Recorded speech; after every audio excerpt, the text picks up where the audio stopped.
Over the last few days, you would have seen lots of videos about how amazing 2024 has been as a business. Not just from us, but from everyone. Everyone posts it. Business hasn't actually been amazing. Business is never amazing all the time. There's lots of struggles businesses face. So I wanted to be transparent and come on here and do a video of what I have found as a struggle of 2024 as a business owner. We've been in business 4 years. I know that's not incredibly long, but long enough to see, the patterns. And 2024 has actually probably been one of the hardest years that we've faced in business. But we're going to talk about the struggles that we've faced as a business this year.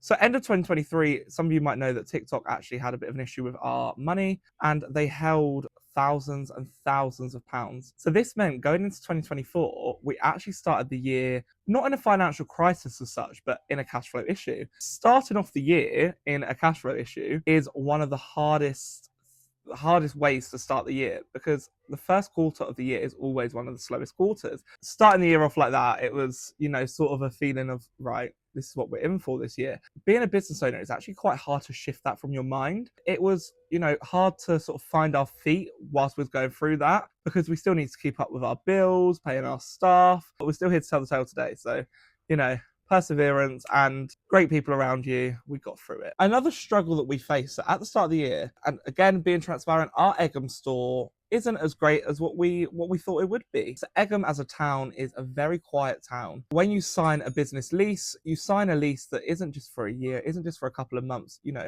have to sign a lease for a longer period of time. So at the start of the year, we had a conversation and we was like, do you know what? Egham isn't performing as well as it should be. What can we do? We couldn't leave the lease because we're signed into a legal contract.